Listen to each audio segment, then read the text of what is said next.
Welcome to On the Chain. This is Jeff here with co-host Chip. What is going on, everyone? What's going on, Chip? Good to see you on tonight. There are a couple of things we want to get into. There is some big tweet storms that we're going to get into regarding XRP, Coinbase, and others with Jeremy Hogan, John Deaton, Stu Alderoty, and more really good, juicy stuff that we got to talk about. And there was this whole turmoil thing going on this past weekend. Flare versus XRP. Which one's better? I don't know. We're going to talk about it. Actually, I do. We got to get into this because I think Hugo got into it, stepped in it. A lot of people in the community responded. We're going to comment on it. I think this is a good one, Chip.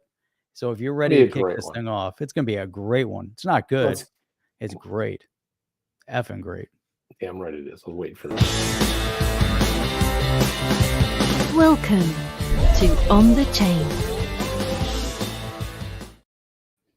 Everybody to On the Chain. Hope you guys had a lovely weekend, or if you're on the other side, if you're down under, it's the beginning of your week and you're already into it. You're in the future. It's Monday morning for you guys. So, or if you're over in Asia, wherever you may be, but go ahead and drop in where you're from. We always like to see that.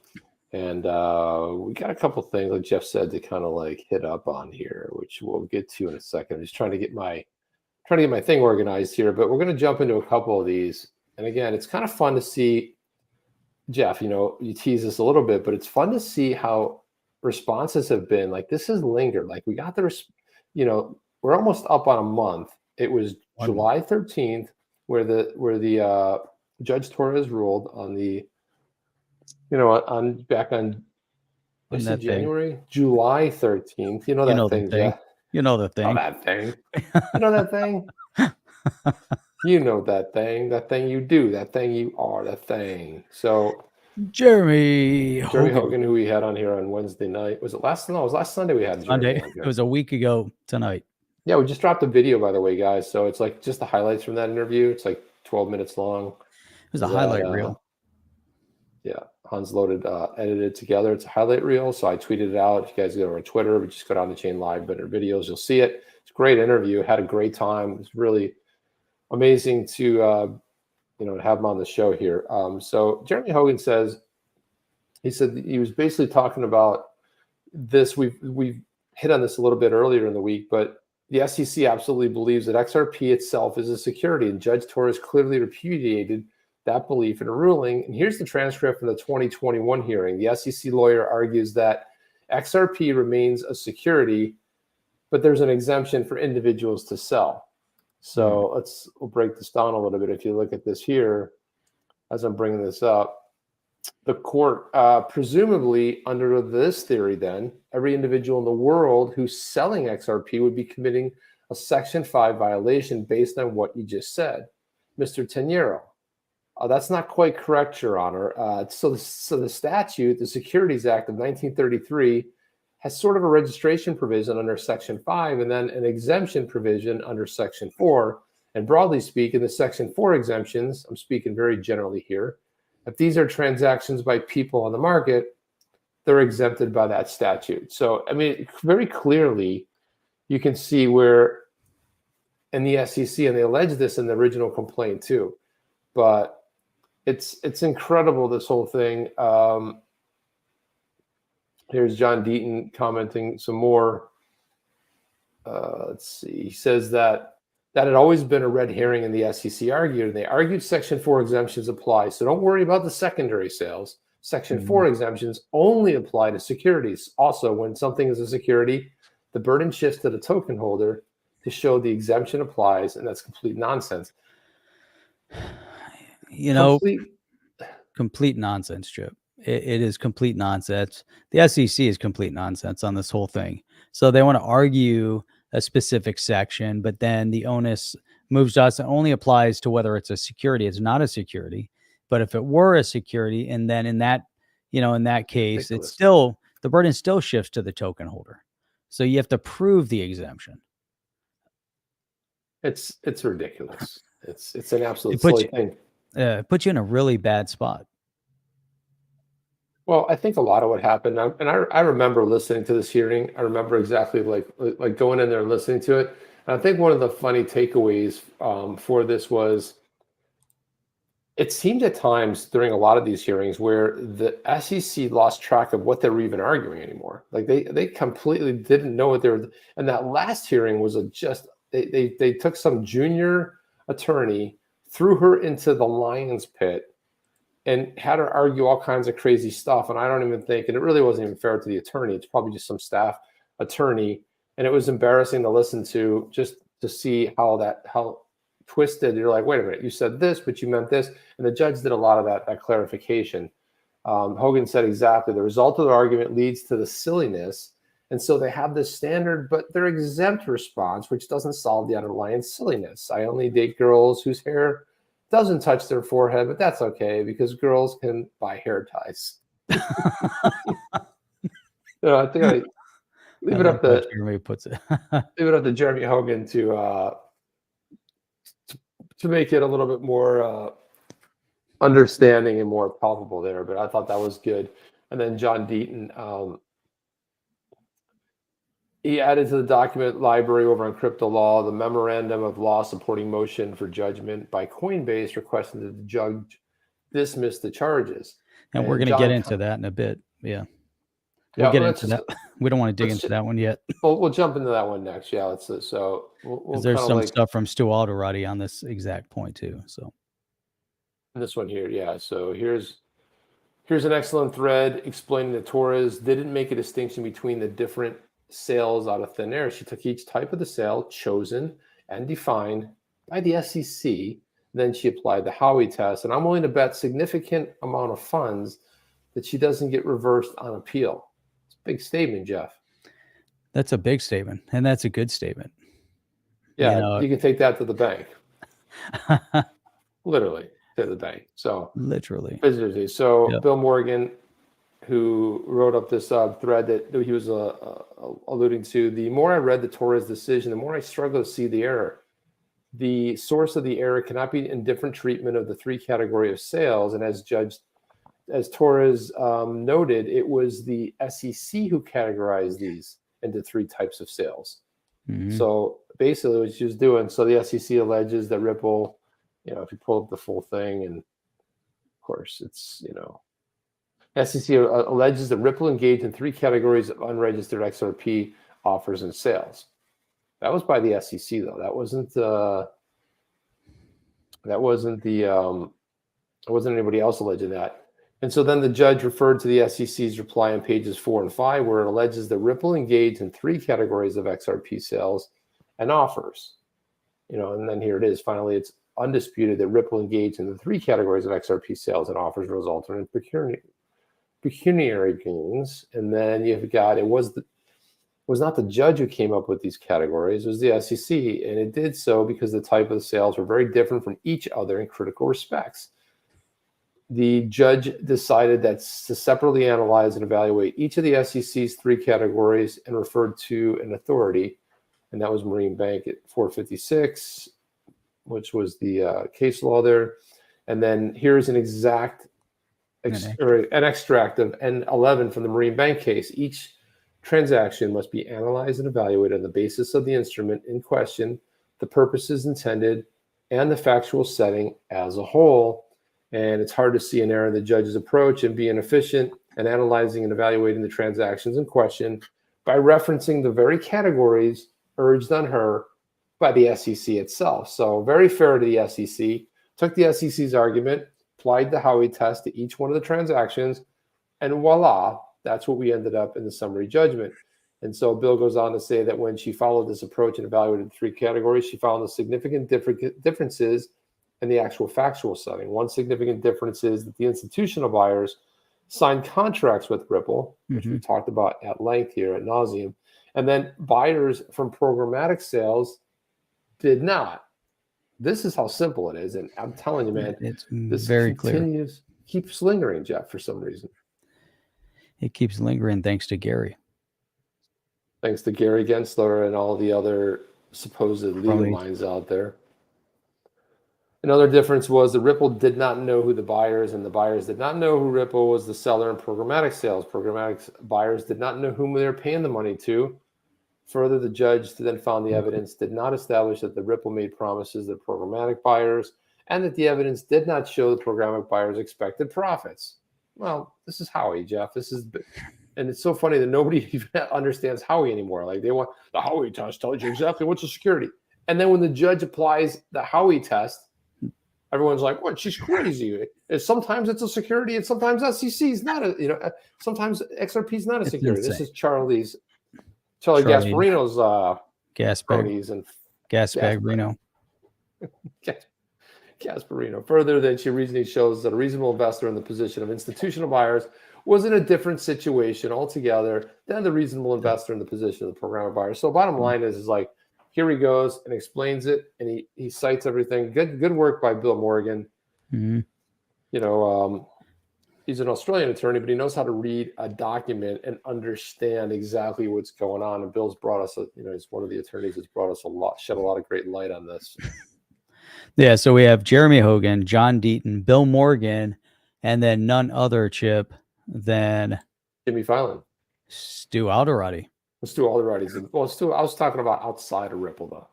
I know, yeah. So, but Stu Alderoty in this whole, situation also. So there's all kind of going on over a course of like a day or two.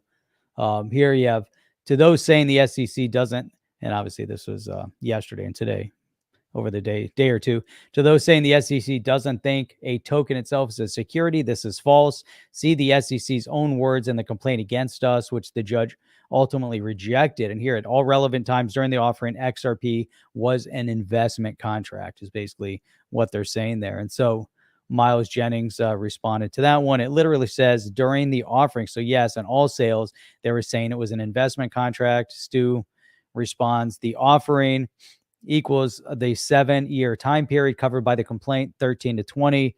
The SEC, touting their nonsensical embodiment theory, told the court that XRP itself represents the investment contract in the filings, right? And then John Deaton's response here, those folks need to read the complaint then. The nature of XRP itself made it the common thread as Ripple, its management, and all other XRP holders. The very nature of software code is a security according to the SEC, and not how it says all XRP holders, which is what they did say. The nature of XRP itself made it the common thread. Ripple, its management, all that, and that's all coming from within their complaint. So it gets crazy. It's just like, it's so ludicrous. And it's amazing because the judge ruled on it, but they're not going to let it drop. They're going to keep hounding and hounding and hounding, until they get more embarrassed. Because now, Chip, we get into the Coinbase lawsuit case, and there's going to be some interesting things coming from John Deaton in that as well. Yeah, we can probably break that down a little bit too. That was some good stuff. But on that side of it, let me see. Hang on a second, Jim. I'm just trying to queue this up here. Let's see. Where is it? Why is there like 50,000 bots in every single comment now? It's like, it's not Brad Gellinghouse posting about airdrops. I mean, I would think the XRP community knows there's no airdrops on XRP, so the community. So it's just, but no, none. So this was him commenting on the fact that the memorandum of law supporting motion for judgment by Coinbase requesting that the judge dismiss the case, or the charges, I should say. And here we go. This is John Deaton. Where is it? I don't know. I just had it queued up. Here we go. I don't know, Jeff. Here it is. Hang on. There's actually a link to it. So the SEC does not and cannot allege that in transactions in the 12 tokens identified in the complaint that take place on Coinbase's secondary market, spot exchange, or on other secondary market exchanges through Coinbase Prime carry such rights. They are the asset sales with the obligations of buyer and seller discharge at the point of sale. Where there's doubt on the score, the major questions doctrine would require dismissal and deference to the Congress's prerogative to decide how to establish and allocate authority over the digital asset arena. And it's funny how this major questions doctrine comes up, which basically states that anything that has a significant impact on, economy, or just on, a particular industry, is looked at a little bit differently, right? So that's kind of, so I mean, the funny part about that is like all these of these 12, because one of the things that we talked about earlier was that would Coinbase's attorneys have to go in there and have to deal with the 12 assets? Because remember, they distinctly said these 12 assets, these digital assets, we're calling them securities. But Jeff, yet they allowed them to go public with the same 12 assets, and not one of those is XRP, because remember, they pulled it before they pulled it before going public. True. Yeah, that was a major point in that whole thing, and so they were cleaning up their books in order to go public, knowing that there would be SEC scrutiny over going public. The one thing that the SEC has to oversee would be a company getting ready to release securities. Go figure, right? Where's like the surprise here? And then the SEC does their due diligence, looks at every aspect of that company the company has to present, and they break it down and they say, okay, here's our use case today. Here's our future plans. Here's everything that we're doing in business today. Here's what we're going to be doing over the next quarter, over the next year, over the next 2 years, over the next 3 years. Here's the company. We're filing for an IPO. We're filing to then, start selling our securities, our stock, which is coin, COIN. They started selling it. Why? Because the SEC gave their stamp of approval on it. The fact that the SEC is coming back now and trying to undo it, and Brian Armstrong was even saying that the SEC had requested of Coinbase to delist all crypto asset except for Bitcoin. Jeff, that was later debunked. It was later debunked? It was, yeah. Debunked. So it was later debunked. It was like, so I think it was okay. one of the trades reported on it, and then they said, well, no, there wasn't any real, that did not happen, because Brian Armstrong came out and the attorneys came out and said, no, that never happened. So it was kind of, but everybody picked up and ran with it. This is the hardest thing to do, is like, sometimes you got to go outside.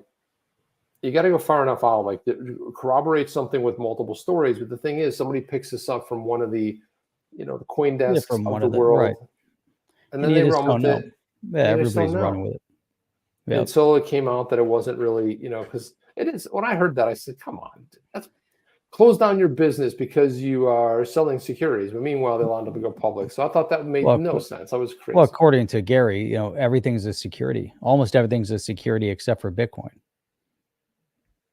Yeah, but it's interesting that John Deaton brought this up the other day, and I kind of was kind of goofing around a little bit. But John Deaton brought up the fact that there was 2 or 3 officials from Homeland Security that supposedly met with 3 to 4 people that represented Satoshi early days, and they met with them. And they said, but my thought was, well, this is the government, and do you think that the government might have been duped, saying that, hey, go meet Satoshi, right? And they went and met with them. But suppose they did meet with people.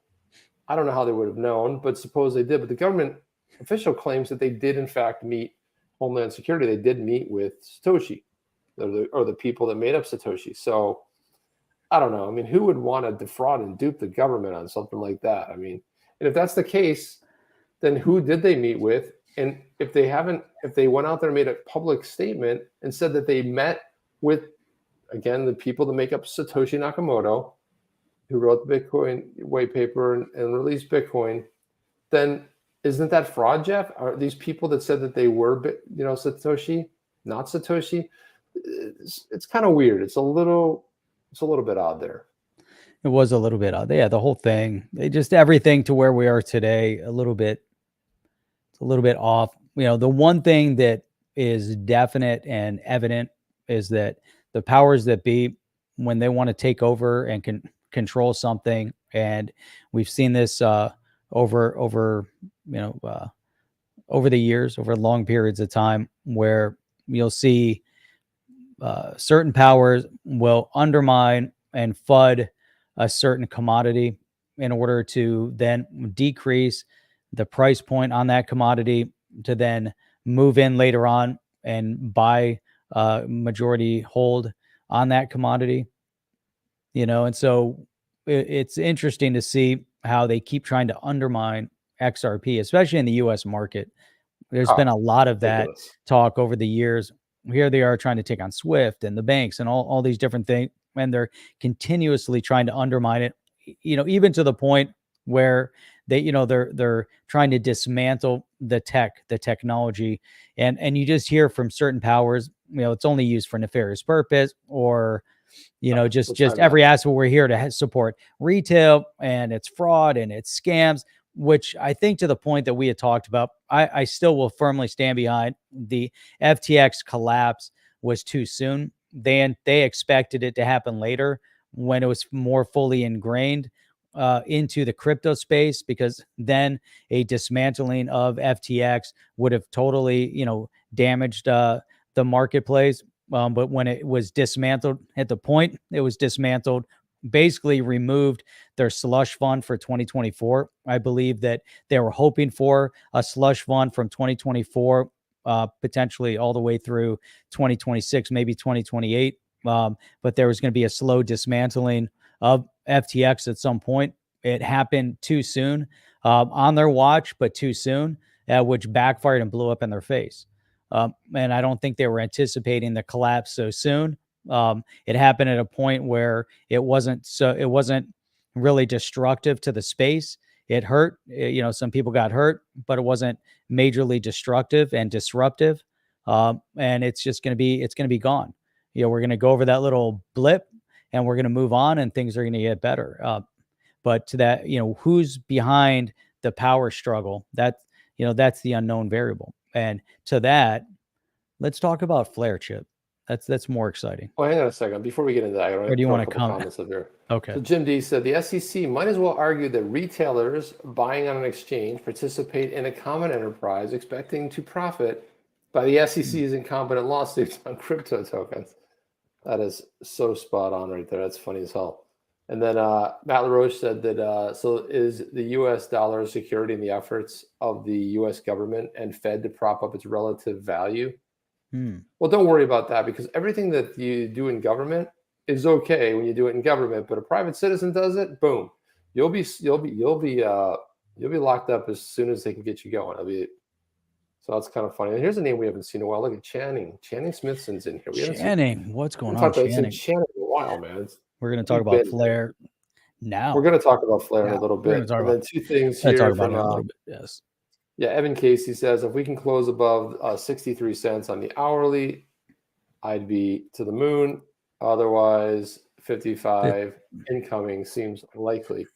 Yeah, it's probably going to go down. Or maybe it's going to be 58.9, 589. Oh, we had the accumulation period. We had this sell-off period. People are taking profit, and it has hit. It does seem like it kind of hit a holding pattern at this point, where people aren't unloading anymore. And so we're going to start seeing buys coming back in. And I think if you look at the buy walls and sell walls, we'll probably start seeing that trend. Forget about all the TNA and everything else. I'm just looking at it from that perspective. Just so you know, Alchemist traded in his nefarious Flare for XRP. What about your nefarious SGB? Yeah, that's Songbird. Faster than the Titanic. The Songbird. I've got what is it? Songbird and Flare on the Bifrost. Bifrost. I looked up the official pronunciation of it, Jeff, because someone told me they want it to be Bifrost. Spell it Bifrost. You can't. What language is BIB? Well, Bifrost, I think it is. It does derive from another language. I'm sure it does. The question is which language? That's the whole thing. And which language is BIB? Get it? Bifrost. B. Let's see if we can like mini workshop this. That's Norse mythology. Okay. And then what's the pronunciation? The burning rainbow bridge that reaches between Midgard, which is Earth, and Asgard, the realm of the gods. So, and the true pronunciation is Bifrost? That's what I remember reading. Let me see what they tell you how to pronounce it here. Let me see. Yeah, I can listen to it. Could be interesting. See if we can hear it. It could be very interesting. It's important. This is important stuff because if you're using the platform, at least we got to pronounce it properly. Well, it's close to Bifrost. It's But it could Bifrost, Bifrost, something like Bifrost. that. It's some weird thing like that, Jeff. We're gonna listen to it. Let's see if I can. Here we go. Okay. Get your Pretty ears close. ready. The official. Here we go. This is the official pronunciation. Okay. Bifrost. Can't Did you hear it. that? No. Bifrost. That's how you Nope. pronounce it. Bifrost. You can't hear it? Bifrost. Bifrost. Very good. Did you hear it or no? No, but if Oscar was on with us tonight, he'd probably tell us how to pronounce it properly. Probably would. Let me see. It's so weird because like I did click on that. For some reason, it's one of those weird pop-ups things. So Yeah, maybe that's probably. why. It's probably not. Yeah, playing their audio. You can't play. It's not a browser, just a pop-up. Yeah, it's like one of the. It looks like one of these things, Jeff. So that's why. But it is Bifrost. Bifrost. Bifrost. Bifrost. Bifrost. Bifrost. Bifrost. Bifrost. That's Bifrost is how I pronounce. Okay. There you go. Casey heard it. Casey There heard it it. is. Casey heard you saying it. That's all right. That's all you. There you go. So the bridge is so there's a, but somebody else was telling me that I was pronouncing it wrong, so I looked it up. All right, so now we know. That's it. From now on, it's Pronounce like Bifrost. that. Bifrost. Probably Bifrost. Bifrost. Bifrost. Let the V. Bifrost. Bifrost. Bifrost. We say Bifrost. No one's gonna know what it's talking. Just say Bifrost. Who cares? Bifrost. Bifrosty. Yeah. If you say Bifrost, at least people. If you say Bifrost, they'll be like, "What is it? A different platform? What are you guys using?" Yeah, who knows? We all know what we're talking about. Maybe it's not the. Maybe it wasn't the best name for it. But then there's some. It's very cool. XUMM. But originally they had to change the name because they got in trouble with the other original name. But some just became catchy. The XUMM. Some is easy if you know how to spell it. Bridge's destruction during Ragnarok by the forces of Muspel is foretold. So it's that bridge is why. And I don't know if they have a official pronunciation. I think there's a video. So I guess the point with the Bifrost or the Bifrost or the Bifrost is that you can stake or you can put them into the Oracle and you delegate and then you get your payout of Songbird and of Flare. Yeah. Evan's going crazy. He's talking fast. He has orders set. He's got all sorts of orders out. Orders going in. Yeah. So you want to jump in this thing with Hugo? Yeah, Vincent said he saw Yoshi driving on that thing on the Bifrost. Okay. The Bifrost. I've seen a lot of things in my life, but riding the Bifrost highway. Gotcha. Got you. The Bifrost Highway. All right. So yeah. So as we get into this, there's definitely some questions. I mean, here's one. Brad asked some questions. Why was it that the FTSOs knew they could dump their flare at BitChute on the airdrop when it had not been publicly announced? Okay, that's an interesting comment before we get started. Then we got Brad saying, why is it that Hugo did not have the agreement straight with the exchanges for SGB and then again with Flare? Why has it been forgotten? Those at Coinbase still haven't received their airdrop. Are you sure? I thought Coinbase was all over that. I thought they finally came out and said that they had done that. I think so. I think Coinbase did do that. But also, too, the thing was that the exchanges agreed. I mean, look, the thing is it takes dev resources, developers to set this stuff up. It's not like you just flip a switch and everybody gets their distribution. You got to set it up. You got to test it. You got to go through. You got to take the code, put it in QA, put it to prod. There's all this crap you got to do, right, to make sure that it's going to work. And they said, yeah, cool. We'll do it. We'll do it for Flare. Well, then halfway through the game, they said, like, you know what? Come up with a test net. Let's test out the canary in the coal mine theory and see if this thing can be broken. Yep. And if there's poisonous gas down there, and if this can be derailed, we don't want to go live with Flare. So they created Songbird.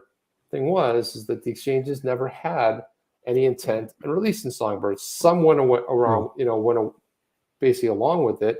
But it was extra dev work. Mm-hmm. Yeah, they never. Well, this is why. This is why they never released Songbird, because they could have thrown in like 6 other ones, like, oh, forget about Songbird, now it's Tweety Bird, now it's Big Bird, now it's Silly Bird. It could have been a lot of that. But the thing was, you can't expect an exchange that agreed to do Flare all of a sudden cares about your test net because you want to change the rules halfway through. It's not up to the exchange. It's not how it's done. It was kind of presumptuous, I think, even of Flare to have that expectation that everybody would participate and set up and be ready for Songbird when they promised Flare. James L was saying, I will say the Flare airdrops are still ridiculous. I will maintain that same argument.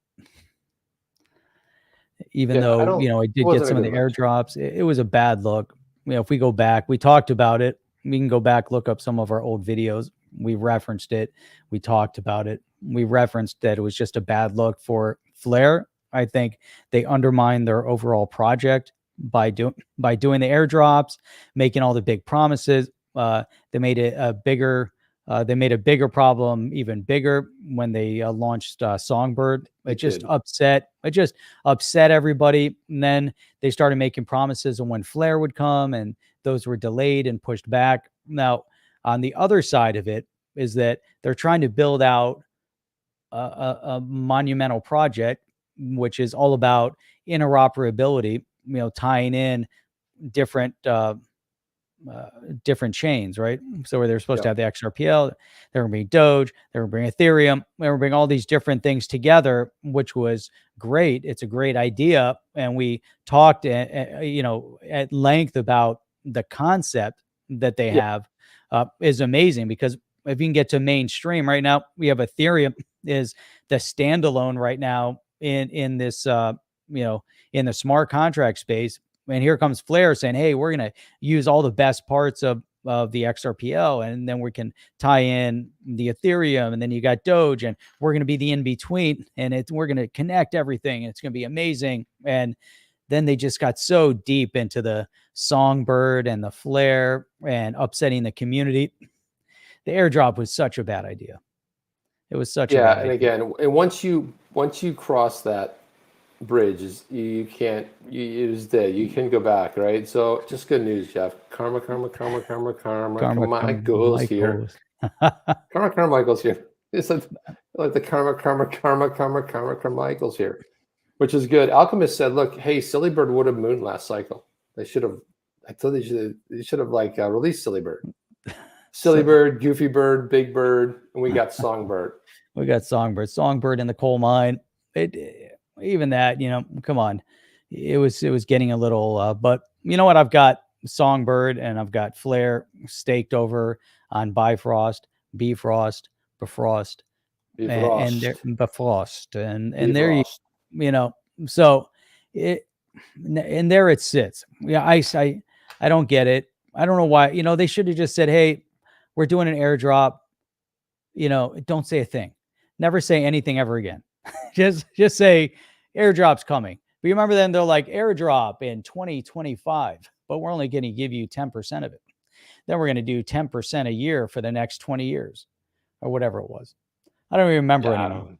I don't even know. It's like, then if you didn't wrap your, it's got to the point where nobody cared anymore, right? Nobody cared. Then I'm over there with a calculator. I'm trying to figure it out. I'm like, why can't you just say, we're going to do an airdrop? You're going to get it. You're not going to get it. If you're here, when we do the snapshot, you're going to get it at some point. Be happy. Yeah, we got to move on with our business. We're here building a business. We're not here giving you guys free airdrops, even though it was cool that we did it. We didn't have to do it. And all they did was just disrupt the entire community and just piss everybody off. And 2 years on, people are still talking about it because there's a bunch of turmoil over it. And that's what we're going to get into a little more with all those tweets. Channing says that the Flare uses the Ethereum virtual machine from the Ethernet consensus from XRP and Avalanche for something else. The thing about it is like what I thought they're getting layer cake is like probably really the big deal there. Like they're just not there yet, and really just focus on the build. Really, I think is what they really need to. But I wanted to put this up because, again, I understand that if you have a project, over 36 months, so people can basically dump it every time they get a drop over 36 months, right? Over 3 years. Instead of don't know. just giving it everybody Yeah, dumping and just it give it being all at over once. and then building Yeah. the project, they spread it out over 3 years, so then you can dump every cycle and you can dump, and then it Yeah. keeps the price low, and It's just a travesty. I mean, just get it out there. Just to do your 1 for 1 or your 2 10 for 1 or whatever you wanna do, and just get it out in yeah, the space, and call it a day, move on with your life, build your correct. project, and that's it. And that's why, you're seeing some of these comments here, but, Well, oh, so we said it's, the 36 months. There was another comment here. But yeah, it's, that 36 months of airdrops. Oops, how it come is ridiculous. Yeah, I was it's putting that up. ridiculous. It's ridiculous, you 3 know? years, then moon says. Yeah, of course, that's what it must be. It's the exact same time it's gonna moon. But let's put this up here because Hugo, Here's how it all we're gonna put it started up again. here. Why do you have So to comment Hugo, on this? so he put this up and he said, "I've always assumed that XRP would sell off hard after the case ended." Well, thanks for letting us know, but I don't remember anybody like hard pressed to ask you, like, gosh, the burning question is, Hugo Philion, for your project you're running, please explain to us what you think is going to happen after the case ends. Please, we have to know. We must know. We can't live without knowing this. Yeah, Please. please We always tell thought it us. would sell Do off you think hard. there's gonna be a hard sell-off? Where was the hard That's what he sell-off? thought. And so this is because the primary, but not only use case for XRP is and has always been cross-border transactions, and the primary force behind developing this market is still Ripple. Since late 2020, Ripple have been meaningfully prevented in their ability to develop the market due to regulatory uncertainty. Now Ripple have some clarity, but they're 2.5 years delayed in their work. In the meantime, stablecoin providers have presented a viable, if high friction alternative, and have been fairly successful in building out this market. Jeff, I don't know what he's talking about there. I Does a I don't sta- know. can a stable coin, Jeff? Can a stable coin? Can you move a stable coin in 3 to 4 seconds and have full liquidity? Is there interoperability between stable coins? Yeah, I'm not sure exactly what he's talking about here. First Nobody of is. all, and there's gonna be some other comments here, but that we'll get into. But since late 2020, basically, he's saying that they're 2.5 years behind, delayed in the work. Basically, they got sued, their work stopped. They haven't done Yeah, anything which is bullshit because if you've been following what Ripple has been doing, one thing I agree is that one of the key players in the space utilizing the XRPL for their cross-border transaction solution is Ripple. They built on the XRPL and used a lot of the tech. They are a messaging service as part of RippleNet. They also have ODL, which is the on-demand liquidity, which, yes, for a big part, the ODL component of their solution has been delayed in the U.S. market. Banks in the U.S. haven't used it yet. However, we saw that MoneyGram was using it in the early days for their FX trades. They were using the ODL, and it was helping to facilitate a cheaper transaction on the FX. And then they stopped doing that. And then MoneyGram went off to XLM and the lawsuit and everything else. But over the past 2.5 years, Chip, and we've read article after article after, project after project, country after country, to where the whole theme is that the U.S. is losing leadership position in the development of the crypto space. Primarily in our conversation, we talked a lot about XRP and Ripple because Ripple is developing and has signed contracts all over the world and has done some amazing things in other parts of the world. So if he wants to hyper focus on that, why would he say that they've been prevented? Yes, it has delayed a lot of what they want to do in the U.S. market because of regulatory uncertainty, but the entire industry has been somewhat delayed as a result of regulatory uncertainty in the U.S. market. But yet it's developing in other parts of the world. Am I wrong? Well, no, you're not. You're right, spot on, Jeff. And the thing is, what have we heard from Monica Long recently, from Brad Garlinghouse?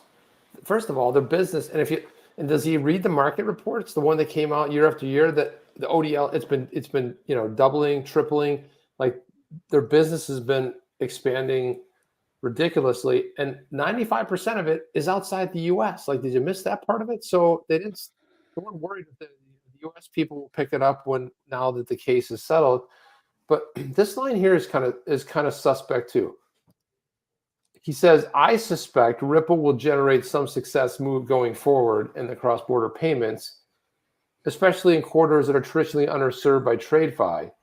Progress is likely to be slow, however, due to the increased suspicion in TradeFi of crypto after SBF and all the other nonsense. On the flip side, there are plenty of people working to develop new use cases for XRP and the XRP ledger, but these will take time to bear fruit. I agree with that part. I agree with the end, right? That there's other people, that there's people working in this space that are building other use cases for XRP. That if all he said was that, just delete everything else, redline everything else. But it's the way it's said. It's like it's shitty. Forget about TradeFi because it's going to be because of what happened with SBF and whatever. Yeah, well, XTC seems to be progressing pretty. The whole idea of XRP doing trade, finance. I mean, come on. The thing is like when somebody is really excited about your opinion and you got to dump in there, you got to put your opinion in there. Fine. But what I don't understand about this is even Ripple was early investor into. And why would you just? I mean, this looks like a Ron DeSanctimonious moment here, where you just like dump on the other guy. It's like, hey, listen, why would you dump on Ripple? You understand that the community you leveraged that are XRP fans, and of course, Ripple does a lot. But why? Well, what's the dumping here? Exactly. So hodl, nobody would know Hugo if it wasn't for XRP holders.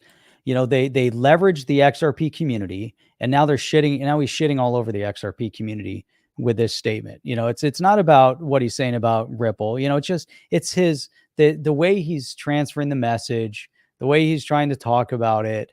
It's like he doesn't have a clear understanding of the financial infrastructures of the world, of the global economies. He might understand his technology. He might understand the interoperability. And he's never going to be on our show, but this goes back to early. I think that's because we goofed on his sweater that one time. We did goof on his sweater, but that was for, just being fun, but yeah. Goofing on. It probably wasn't a fair thing considering what we wear t-shirts and whatnot, that we were goofing on a sweater. But the point is that we also said we've also defended Flare quite a bit. We've defended Flare. I like the Flare project a lot. I don't like when he comes, just like when David Schwartz comes out and says things politically, we're like, what? Just keep your mouth shut. Focus on your technology. Don't come out and upset everybody within the community with some of the, just focus on doing what you do really well. Even though it's fun because you banter back and forth with him a little bit on Twitter, on X, but with Hugo, we said early on he was immature in his business sense, for the project, meaning not immature like mindset, but he was in the beginning stages of his business when he was developing it and made some mistakes. And like the airdrop was a big mistake. Then the Songbird airdrop was a big mistake. Some of the statements he made were a big mistake. Getting in arguments with the community at that point, big mistake. This is another one, big mistake. So Johnny, just the way he's phrasing it. And he's not 100% wrong, because like I said, I agree with that last statement that, we're not there yet. We're not even close. The XRPL, we've always said that Ripple is one project. They've been building, utilizing that tech. There's other companies around the world building with it. It's still new and recent development, but we need more. We need a lot more projects utilizing XRPL, utilizing the technology, utilizing the DEX, utilizing everything that's built within the XRPL. Some of that was significantly delayed due to the regulatory uncertainty in the U.S. marketplace. And that impacted potentially other people developing in other parts of the world. I think that's going to open up a little, but that's like one part.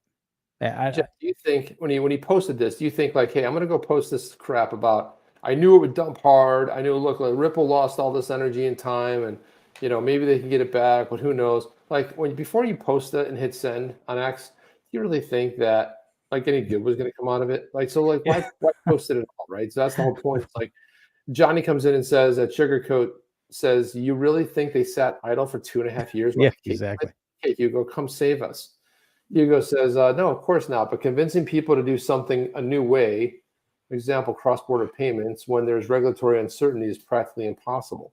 Oh my God. How do you- He's so clueless. What He does this even doesn't even mean? understand. He doesn't understand. He doesn't even understand what RippleNet is, right? RippleNet has signed a lot of contracts with a lot of banks. They're taking on Swift. Swift is a messaging platform. RippleNet, a component of it, is a messaging platform. It is difficult. They're doing something more modern. The uphill battle is that he's going to banks that are part of the conglomerate of Swift. Swift is a behemoth that's been in power since 1974. It's a global behemoth of banks, and there's a lot of money and a lot of power brokers there. That's what they're taking on. That's who they've gone up against. And they're trying to change the mindset that it's not just about messaging, it's messaging and settlement. And it's being able to do it in 3 to 4 seconds. Let's just bring Hugo on the show and let's talk about this. Why is he so angry at the XRP community? We supported him. I just want to know, right? So then there's some other ones here. Why did you write this? Dude, it's the US and US only. And then someone said, "So why did you write this?" Yeah, it's a really good question. it is a question. What was percolating in his brain? Like, why did you write this? Because a large section of the community seems to be confused as to why the switch has not been flipped. And I thought I'd give my 2 sats. You see what he did there, Jeff? Sats. I see that. That's very cool. Sats and Satoshis. I like that. That's very cool. All right. That was all right. I'm giving him some good credit there. So listen, I understand there's a lot of hopium. I understand there's a lot of this going around. There's a lot of switch being flipped and all that. But you know what? The thing is like, we were waiting for you to come in there and just basically shit all everybody. It's like he wanted to tell people that the switch is going to get flipped, but is it your responsibility to tell people? And why are you so concerned whether the switch is flipped or not? And I know he's saying this kind of in jest because a lot of sections seem to be confused as to why. Because when we say, first of all, flip the switch, I'm kind of joking, Jeff. Does anybody think there's a switch? I know there's been memes where David Schwartz goes in and actually flips the switch. And of course, Oscar, the famous one, flip the switch, Brad, flip the switch. It's like, I think Gary has a switch. But do you think that we really are like, there's a real switch that gets flipped? Hell yeah, there is. I mean, probably not, but anyway. And there's a dancing bear on the other side holding the switch. Of course there is, Jeff. We all know this. Of course there is. And a Riddler. But you got to solve the riddle. You have to solve the riddle first in order to get the seed phrase to give the bear. And the bear, when he has a seed phrase, will then flip the switch. We also know it's not a switch. That's it's how like it works. One of those giant switches. You see like 10 people. Like, that's right. Flag at Iwo Jima. It looks like a light switch. It's like a massive size. Yeah. Raising the flag in Iwo Jima, Jeff. It's like that, but a giant one. You got 15 people flipping the switch. So it's going to take a little bit of effort. No, that's real. Now he says that I don't. So that so I don't know what name that is right there or whatever. I must be new. LOL says I don't think it's because they're 2.5 years behind. They never stopped building. I just think they're not. It's not ready. That's right. No other it's not ready.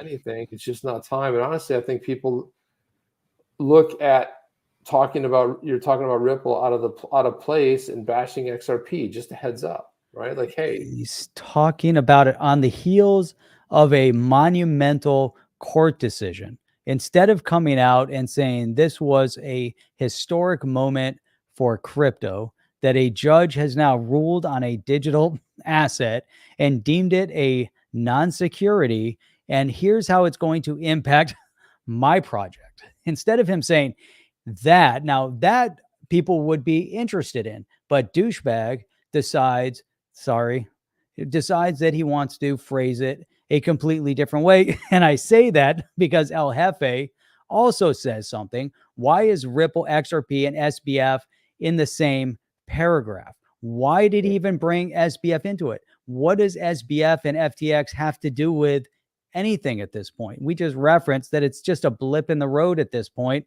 because as soon as there was as soon as there was a decision, I'm not saying that Congress, that the Financial Services Committee was waiting for that ruling, for that decision. It just so happens that after the decision, all of a sudden you have a few bills that came out of committee, that came out of the Financial Services Committee and sent to the House floor for a vote. I don't know Look if at they're this. connected, but why doesn't he talk about that? That to me makes more sense. Jose, Hugo, XRP is delayed tech. TradeFi will use stablecoins instead. Yeah, okay. Thanks for letting us know. I mean, you're on the end there. Metal Chew says, I find his lack of faith disturbing, but this might be the real reason, Jeff. Halsmith Castaneda says, Hugo is a CCP agent, no doubt. So that could be part of it. Hugo, then his response to that was, so despite being a sizable builder around the XRP ecosystem, it mustn't venture an opinion that differs from the unbridled hopium that the consensus consensus noted. So this right here is very sarcastic, and it's like, dude, I get you're having a little bit of fun. So despite being a sizable builder on the XRP ecosystem, I shouldn't, because he's building in the ecosystem, he shouldn't put his opinion out there that differs with the opinion of hopium and consensus. He definitely should. He definitely should, though, Chip. He definitely should put his opinion out there. And he did. And he did. And what is his opinion? Is his opinion, is he negative on XRP? Is he negative on this historic court ruling? Does he have an opinion on the historic court ruling? Or is he just is he thinking that, hey, everyone's involved in hopium and they want to flip the switch? I haven't seen anyone talk about flip the switch. I saw a lot of people that said, hey, I thought XRP would have gone a lot higher. I thought it would go over $1 and settle back kind of to where 70, 80 cent mark, where almost where it's at. Maybe it was too soon. When's it going to get to all-time high? Is it going to go to blast off to $100 overnight? It's not going to happen. The whole market's still suppressed. Right. It is suppressed, but I get what he's saying. Is like, but the whole point of it is like, what's the benefit of putting something out? Does it help the project? And I know that there's like, you and I, we goof about it all the time about, the clickbait headlines. And, I commented on something today and it's like, I love the optimism, that we're going to see 3 and 4 and 5 digit, XRP price, but like, can we hit $1 first? Okay. Can we get $1 and then can we hit like the all-time high? Can we like hit $4? I mean, like, let's start somewhere. Let's start simple. I mean, I love the optimism. I love the enthusiasm for it, but I'm not going to dump on people because they've got a little bit of excitement to want to keep their faith alive. It's like, hey, we don't need to do that. I mean, I don't necessarily know. Once upon a time, we had a similar hopium around flare. There you go. There's Popcorn Guy. Right? He's super excited there. So I think there were a couple more comments here. Let me see if I can find some other ones. There's a lot of comments in here. I mean, I find his lack of faith disturbing from Metal Chew. So, and this goes back to, right from the beginning, just the way he handles himself, maybe he's more tech-minded, just like David Schwartz, more tech-minded. Here they are building they're building a competitor to Swift that's going to utilize technology that we've never seen before. And David Schwartz is over there on Twitter, having fun with people, and just riling people up. But that's his personality. So I'm not going to fault David Schwartz for his personality, that he likes to do that and say you can't do that because you're building one of the greatest techs. But from our perspective, I want to say, hey, why are you doing that? Don't comment over there. Just focus all your energy on building that amazing technology that, we think, that just keep doing your thing. But that's okay. You're not going to fault him for that. It's cool. I think it's really cool that David Schwartz is in the space, riling people up and putting his 2 cents in. But the way that Hugo did it. Yeah. I don't know. It's not necessarily the benefit. I get what he's talking about. Like, I mean, in some ways, I understand what he's saying. So do I, but it's like, I just don't understand the point. Like, why get pissing everybody off? So he kind of comes back and kind of like says this. He says, X hasn't done yet because of my opinion, which is Z, but then X will do great eventually. Just give it time. Also, loads of other community-driven stuff is happening around X, which is exciting. Normal people, cool. Maybe I agree with you, maybe I don't. A minority of people, you effing you mother. Focus on your own stuff. Look at blah, blah, blah. Hey, that's what we just said. Yeah, but I mean, commenting too. He said the same thing. Yeah, he said the same thing. The way thing. he said it. It's the way he said it, though. It was his delivery. this is not the way it was delivered. Me, X hasn't done X Right. because that wasn't delivered that way, Jeff. Now, as as it unfolded and he started to think about what he said, then he came out and said, hey, there's a lot of people in the space that are saying, why hasn't the switch been flipped? And I thought I should put my 2 cents in.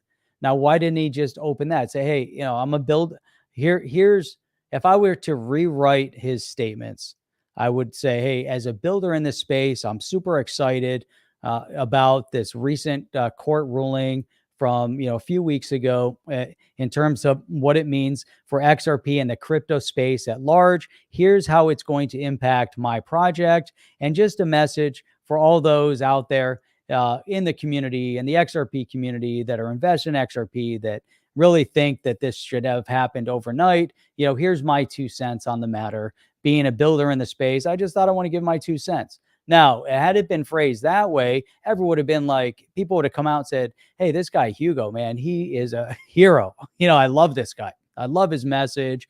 The guy's cool. He really came out, he put a nice spin on it. I might not agree with him, but, the guy, actually brought up some good points to think about. But he took just the way it came out, the way he phrased it. And here's the problem of trying to read stuff on Twitter, again, to kind of take his side on this. Sometimes when you type stuff on Twitter, it doesn't come out, or an email or a text message, it doesn't come out the way you intended. And you can't put your tone or your delivery doesn't come out in text, so it can be read in many different ways. Right. So we could say, he could have thought about it in his mind. He was like, hey, I'm just commenting to the community. I'm trying to keep this light and breezy, and I just want to be part of the conversation.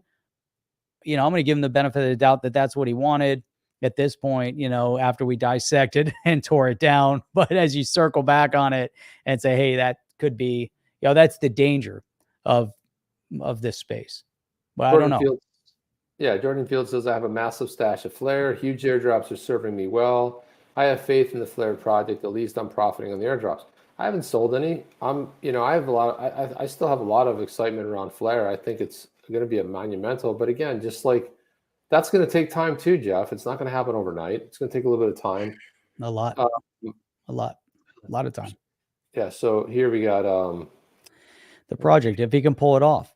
We don't even know if he can pull that project off. It's a great idea. The interoperability, bringing the different chains together, for smart contracts. We haven't even seen the beginning of what smart contracts are going to do from a business perspective. XRPL soon, so that's coming to the XRPL with hooks. So, but I with wanted to hooks get the and NFTs, and you tie all these beautiful things into it. Mainstream with a credit card, it's gonna be awesome. Says, I believe you meant well, but your post came off a bit tone deaf. I think we both agree short-term price movements are a poor way to judge a project, and the price action of Flare tokens are not representative of the progress and long-term value proposition of Flare. I think this is a nice way to kind of put it. Says it a lot better. It kind of sums everything up. You meant well, kind of came off a little tone deaf. That's kind of where our big discussion kind of boils down to that one thing. And of course, if we both agree on short-term price movements are a poor way to judge any project, we would also take a look at the price action of Flare token. Then that would be representative of the progress of a long-term value proposition for Flare either. And then Kieran said, I don't believe you meant well. So there you go. Yeah. Hugo is not silly and certainly never said that X would do great in the end. No, he never did. He did not say that. Like, he never said that. That never factored in. Never happened, Jeff. There was nothing optimistic about what he wrote, and that was the problem. He was like, I said X because maybe in another statement he did say X, and it was a true statement. Like, I said that X, but X could represent whatever you put in, and Y was his opinion. So if X meant, we're assuming X means XRP, but no, he was talking about something else he said 3 years ago that's true in his statement when he defines it as X and Y. Who knows?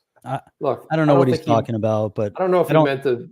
I don't think he meant it from an ill perspective. No, but you just got to know when you put something like out there, it's just going to tweak a bunch of people. It's just like, Jeff, sometimes I know before I send a tweet, you know how many times I've typed out tweets and responses or retweets and I never send them. I hit cancel. I even type out a beautiful response. And I'm like, Nah, I better just I hit cancel on this one, right? Delete. Yeah. Delete. I'm not going to send it. It's like, it's not a good idea. I'm not going to send No. it. Right. Or sometimes I'll hit save draft, and I've got so many freaking drafts that I've never sent. Maybe I can send that ill comment and if you look at like a month later, be like, no, it still doesn't make sense. So you kind of know. And sometimes I'll put something out there and people aren't happy. It happens, man. People have opinions. People disagree with them. So Flare community, he's saying, I think Hugo's coming from a good place and just looking to voice his opinion. One thing I think we can all agree on is that he could have had a little bit more tact. Yes, agree with that. Many people are upset with the price of Flare. It is, as it has gone down considerably. The emotions involved only add flames on the fire when people want to complain about Hugo. I don't know even know if that's. I'm not 100% sure if people are even concerned about the price point of Flare. I don't know. There was a poll that was done on how many people are buying Flare. I mean, if that was the case, people would just be upset in general about every project at this point in terms of when it was released.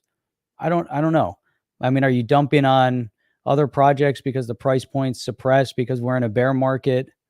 Are people upset about that? I think people were very emotional about the airdrop, and we talked about that earlier on. And I just think that created a lot of animosity within the space and people within the XRP community that were getting there. I think, they felt there were certain promises made. They weren't delivered exactly as they thought.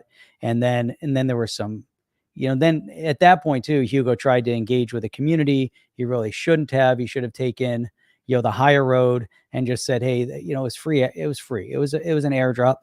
We're focused on building our business. That's what I was saying before. And that's it. I mean, it's a free airdrop, for God's sakes, but that created a lot of the animosity earlier on when all that started and the mix up and the turmoil. And I think people are still upset about that till today. And that's why they interpreted what he said the certain way. Again, he said things that he shouldn't have said. The way he said it didn't have 100% tact. And I'll go back, chop up what I said before. Maybe he should post that, and it would have come out amazing. People would have been like, again, Hugo's the man. Yeah, I just I mean, we're going to bring it to you in a talk. Really we've defended Flare loads here. We've defended Flare. We defended why Songbird didn't have a seat at the table. We got through all that stuff, and Jeff and I, we're still bullish on the project. I mean, I still think Flare is amazing. Like layer cake, and I see if they hit some of their milestones. Look, building stuff in the space, being a builder is not easy.